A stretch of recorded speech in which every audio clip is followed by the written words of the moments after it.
So Lomas, before we play more tape here, I want to just reiterate, you believe that probably 90% of the academy is rotten to the core. Yeah, more or less. I mean, and the fault, there's plenty of fault to go around. Part of it starts with high school and K through 12. And so these kids come into school, they come into their undergrad class. You know, I used to teach a number of different classes. One I used to teach was on conspiracy theories, okay? We would talk about conspiracy theories and sort of the rhetoric and arguments involved in conspiracy theories. And I would start with 9/11. And from 9/11, we'd go to, JFK. And over time, I started teaching about 2010. Over time, what I started to find was they didn't know what these things were. They didn't, now part of this was a huge percentage of my students at UC Irvine were international students, over 20% at one point. So they had no real connection to our cultural history. But even the American kids, they didn't know who JFK was. They didn't know these basic facts about history. Hold on. This is at UC Irvine. This is at UC Irvine. They don't. So you'd say that kids would come to UC Irvine and not know who JFK was? They'd have some vague idea. They might have heard the name, but tying that to a specific period in history or tying it to a specific assassination and the context around that and things like Vietnam and the Cold War was totally absent from their mental framework. And so what I ended up doing for a large part of my classes, especially for first-year students, was basically teaching them Wikipedia-level history, basic American history. And so, and it's not their fault, by the way. This is not something these kids did to themselves. This is because of neglect from our educational institutions.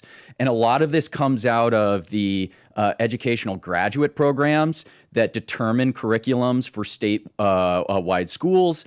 There's also, again, just this sense that over time, our powers that be have decided that it's better for us to start from scratch. Again, to sever our connection from our intellectual and cultural history and replace it with something else. This has been going on basically since, the political correctness period of the 90s, probably even before that, but it really accelerated in the 2000s and in the Obama years.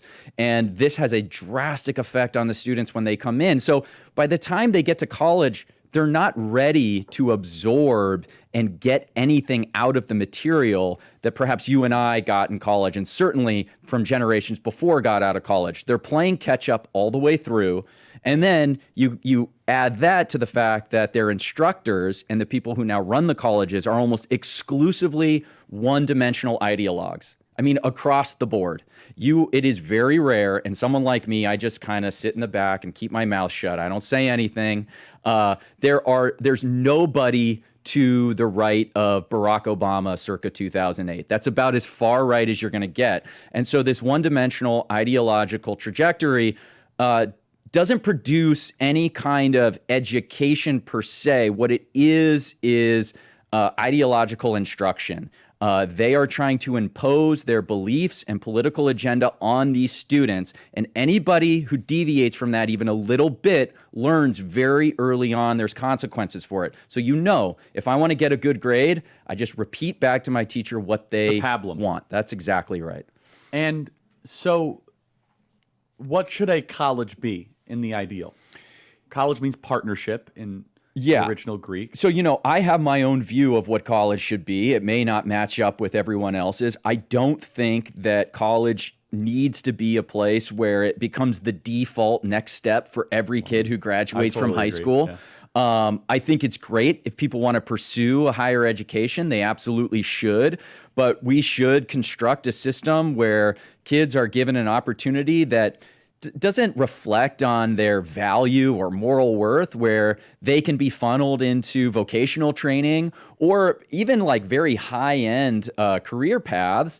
You don't need college. You can get the training you need just going by, being an apprentice at a law firm even. And I think AI is going to change a lot of this, by the way. I hope so. Yeah, so I want to play that tape, actually. Let's play cut 176. Are you arguing for the disestablishment, the end of higher education? I think it's going to happen no matter what. And in 10 years, artificial intelligence is going to change everything. Yeah. And I don't know what these 4-year degrees are actually doing to prepare these kids for that. But no, as far as like, I'm not, I mean, am I advocating for the end of the pursuit of learning? Of course not. That's one of my big critiques, is that at a lot of these schools, they're not pursuing what is good, true, and beautiful. It's become the oppression Olympics and a weaponized complaint seminar of people sitting in the circle and finding out who's been offended the most that day. That's not doing anybody any good. No. 20 seconds. Yeah, so I think that's right. And, you know, I think the promise, the ideal of college is we all get together with fellow smart people who are intellectually curious, and we sort of work through difficult and old ideas and try to make better sense of the world. That's simply not happening. I think you're right. AI, social media is going to give us alternatives.